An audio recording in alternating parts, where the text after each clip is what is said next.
só não procuraram no lugar correto para se achar Jesus. Já que eles sabiam que Jesus era filho de Deus, sabiam que Jesus estudava e sabia a palavra de Deus, ele orientava sobre a palavra de Deus, ele deveria estar na casa de Deus. Um filho deve ser procurado na casa do seu pai. E foi o que Jesus disse para eles quando eles chegaram lá. Jesus estava ali no meio dos doutores, ouvindo, fazendo pergunta, discutindo. E quando eles o acharam, então a mãe de Jesus, Maria, disse para Jesus: "Oh, meu filho, por que você fez isso conosco? Nós estamos tão ansiosos, preocupados com você, te procurando por toda parte." Então ele diz para ela: "Mas por que não procuraram no lugar certo? Não sabiam que eu deveria estar na casa do meu pai, cuidando dos negócios do meu pai?" Era óbvio.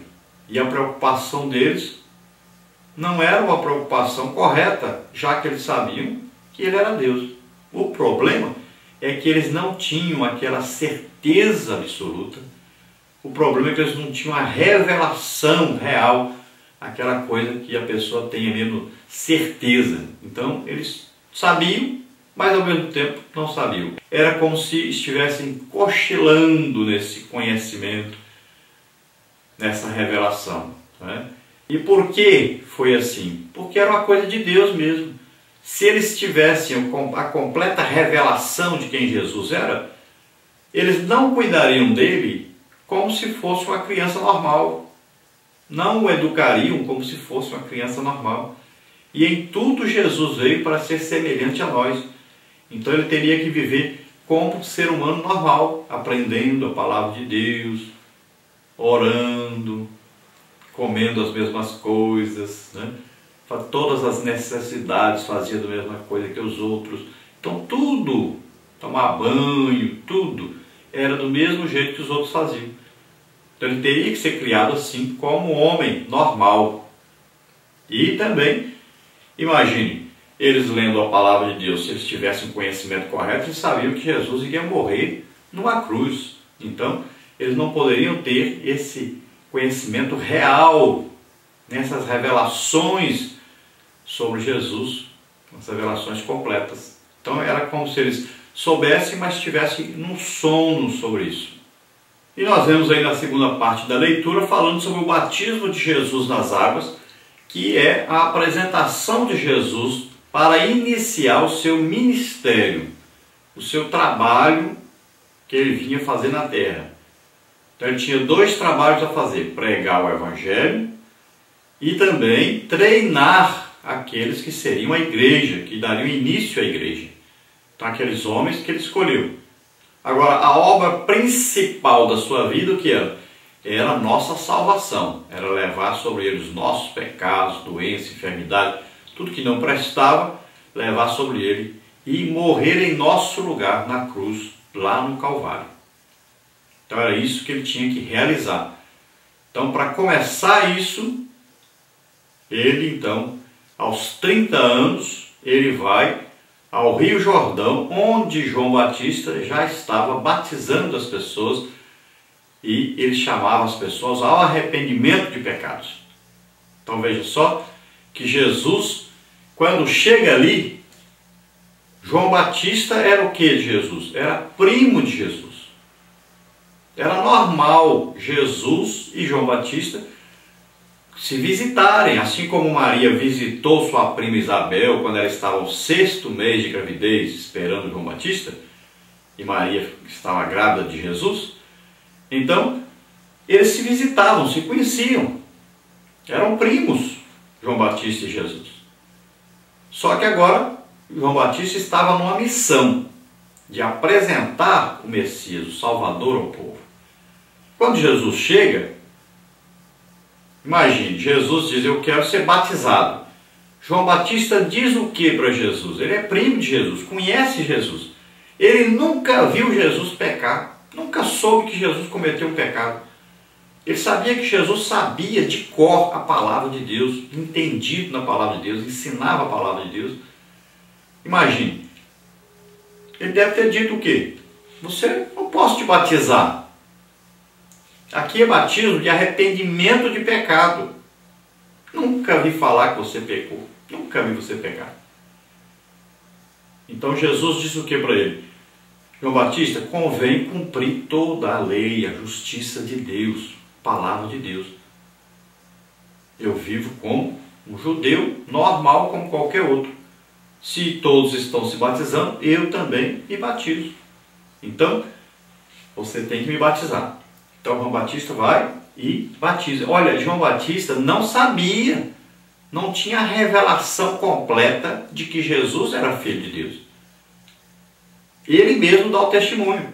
Quando perguntaram para ele se ele era o Messias, ele disse, não sou. Aquele que é antes de mim, esse é depois de mim. E ele disse, olha, eu não o conhecia. Como não conhecia? Conhecia Jesus, era primo dele. Mas ele não conhecia Jesus como Deus. Ele disse, olha, eu não o conhecia. Mas aquele que me enviou a batizar, disse para mim, aquele que você vê descer sobre ele o Espírito Santo, este é o meu filho amado, esse é o Messias, esse é o Salvador. E ele diz, olha, eu então fui batizá-lo, quando ele saiu das águas, debaixo das águas, então eu ouvi uma voz do céu dizer, esse é meu filho amado, em quem eu tenho todo o meu prazer. Eu ouvi a voz. E eu vi descer sobre ele o Espírito Santo. De que maneira? Como se fosse uma pomba, descendo bem devagarinho sobre ele, e pousou sobre ele o Espírito Santo. Então veja só, é o testemunho de João Batista a respeito de Jesus. Então ele batiza Jesus um dia, ouve a voz de Deus dizendo, esse é meu filho, vê o Espírito Santo descendo sobre ele, aí está a Trindade, está aí o Filho dentro da água, está aí a voz do Pai falando e está o Espírito Santo descendo sobre ele. Pai, Filho e Espírito Santo estão presentes aí. Então, quando Jesus sai das águas, aí sai. No outro dia, a Bíblia diz no outro dia, quando Jesus ia passando, então João Batista agora apresenta Jesus ao povo. Então ele diz, olha, eis aí o Cordeiro de Deus que tira o pecado do mundo. Então agora ele entendeu quem era Jesus, agora ele recebeu a revelação completa de quem era aquele ali. Era Jesus, era o Salvador, era o seu primo, era, mas antes ele não tinha certeza, não sabia que ele era o Salvador. Agora não, agora Deus mesmo identificou. Deus disse para ele, aquele que você vê descer sobre ele o Espírito Santo, esse é meu filho. Então ele viu o Espírito Santo descer sobre ele. Então veja só, que essa era a missão de João Batista, de apresentar Jesus como o Cordeiro de Deus que tira o pecado do mundo.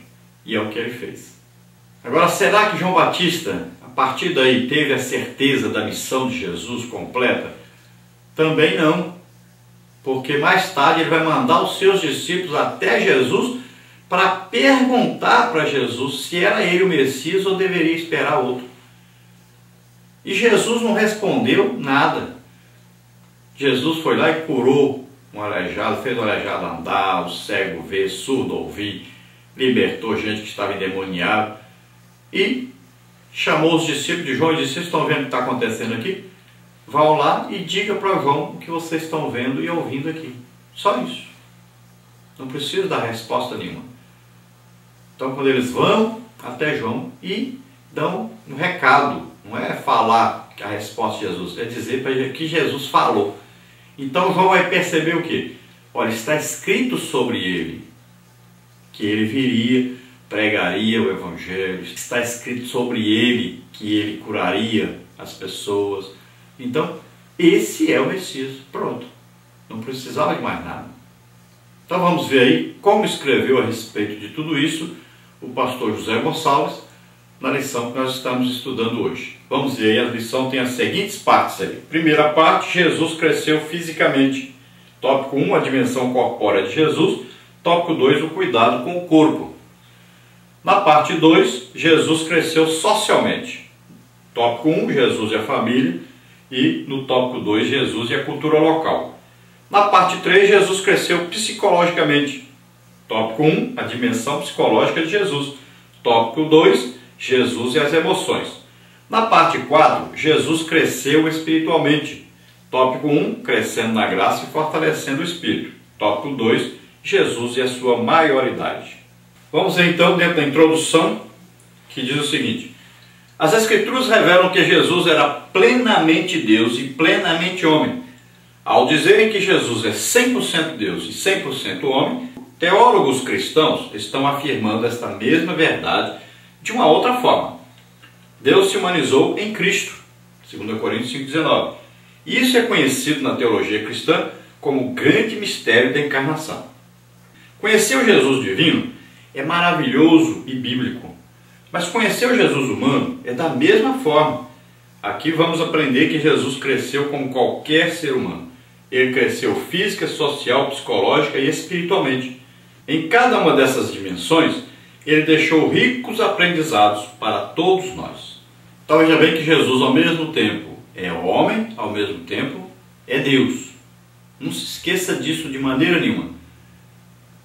Quando você vê alguém afirmando que Jesus era só homem, você já desconfie que essa pessoa está desfiado. Ele está debaixo da influência de um demônio. E eu conheci uma pessoa que fazia isso direto. Ele sempre dizia que Jesus só era homem, mas ele estava em adultério.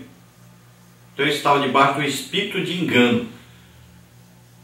E quando você vê alguém dizer também que Jesus era Deus, só Deus, não era homem, quando estava aqui na terra, então você também saiba, essa pessoa está debaixo de um espírito maligno, de orientação satânica. Então, todo aquele que não tem essa noção de que Jesus era homem e Deus, é porque ele não tem comunhão com o Espírito Santo. Então desconfie dessa pessoa. Veja bem que nós temos que ter essa certeza. Jesus era ao mesmo tempo 100% homem, ao mesmo tempo 100% Deus. Agora, Jesus não usava de suas prerrogativas de Deus para viver como homem. Porque ele poderia, por exemplo, quando os soldados foram prendê-lo, ele poderia só soprar assim, pronto. Morria tudo, acabou. Não precisava ser preso. Se quando estiveram lá batendo nele, ele poderia matar todo mundo. Ninguém encostaria a mão nele. Então veja só, ele é Deus, mas não usou das prerrogativas de Deus. Ele era dono de tudo aquilo. Mas como é que ele ia viver como homem? Como é que ele ia assumir a nossa natureza se ele se comportasse como Deus? Então ele não saberia o que é ser homem. Então em tudo ele se tornou semelhante a nós. Por quê? Porque para remir, para comprar um irmão, para comprar um parente, lá no ano do jubileu, era preciso ser parente da pessoa para comprá-lo, porque ele tinha se vendido a alguém, estava trabalhando como escravo, tinha vendido ele e sua fazenda, sua terra, estava trabalhando como escravo para outro. Para ele ficar livre dessa escravidão, tinha que vir um parente remidor para comprá-lo de volta. Então tinha que ser um parente. Então o que aconteceu? Nós precisávamos ser comprados, nós estávamos vendidos a Satanás, éramos filhos da ira. Então Deus precisava o quê? Nos comprar de volta, nos dar a chance de sermos donos da terra novamente e de podermos escolher Deus livremente. Então o que Deus faz? Ele vem à terra, mas ele tem que se fazer homem, ele tem que fazer em tudo, tem que ser semelhante a nós para poder nos comprar. Tem que se tornar um parente, ou seja, um ser humano como nós. Então Jesus se fez homem, ele nasceu na terra como homem. E ao assumir então a condição de homem, viver como homem, ele agora pode nos comprar. O que ele faz? Ele pega sobre ele os nossos pecados, enfermidades, dores, tudo que não presta, ele leva sobre ele e ele morre na cruz em nosso lugar. Como Deus, ele nunca poderia morrer na cruz, não tem como matar Deus. Também como homem, ele nasceu concebido pelo Espírito Santo, não herdou a semente maligna de Adão, o pecado.